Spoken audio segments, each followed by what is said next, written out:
So guys, papakita sa inyo mahal kung paano Magkatay ng magkatay ng stonefish. stonefish.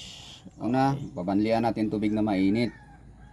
Good morning guys. Nagigising ko lang eh. Para makuha ang kanyang libag.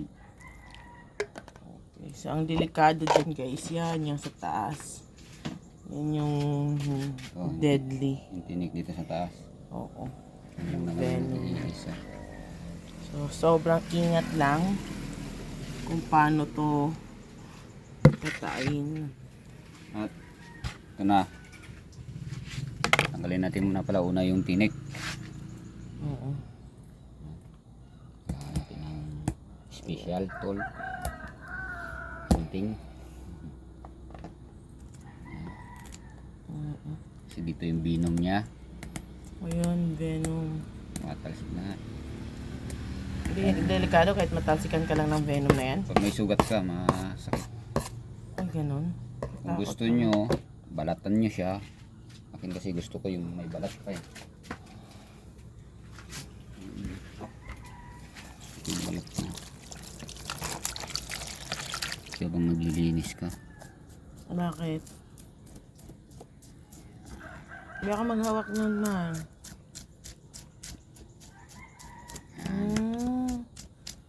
Yan yung camouflage na kahit saan lumalapit na element, nag-iiba yung color niya, di ba? Ano ba yan? Astig eh.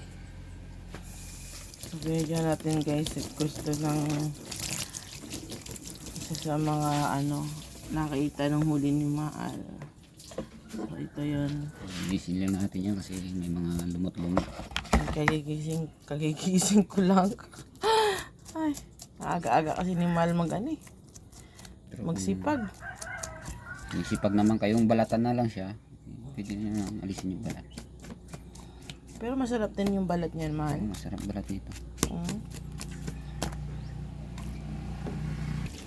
Yan, hinag-asa naman niya.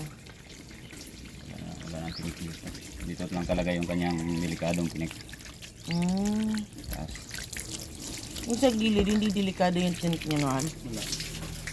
Sabi. Yan siya, guys. So, na siya nilinisan, tinanggal yung part na may venom. Yun, kumikipis siya. Ba't nilagyan mo ulit niyan, Mal? Pero hindi ko na linis na maayos. So lilinisin talaga ng maigi. Ayun.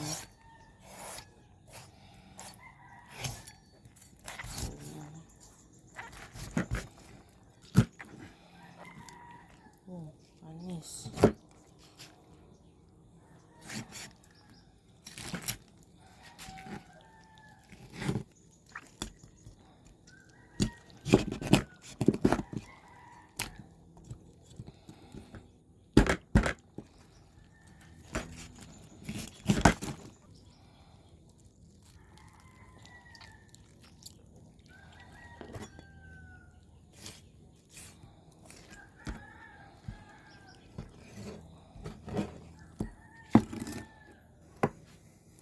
So yung atay, nakakain din yan siya, Mal. Okay. Sabi rin na matatanda, pag ito kinain mo, may panglaban ka na sa poison ng ano. Oh, so yan, para may panlaban ka sa poison. Poison ng Yan, wala na yun siya. stonefish. Wala na yun. Ito. Okay. So kaya nakasurvive ka noong una? Kasi kinain mo yung atay? Oo. Pwede. Kaya medyo may panglaban na.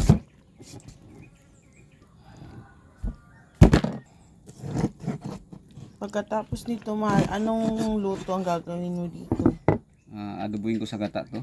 Adobo sa gata? Oo. Talaga? Masarap din yun. Adobo sa gata. Hindi naman delikado kainin yan siya. Hindi. Dati may nag-i-export nito. May namimili ito yung export. Ganun. Sige. So, ito yun guys sa pagkatay. Mamaya-maya pakita ko sa inyo kung paano naman ang adobo sa gata.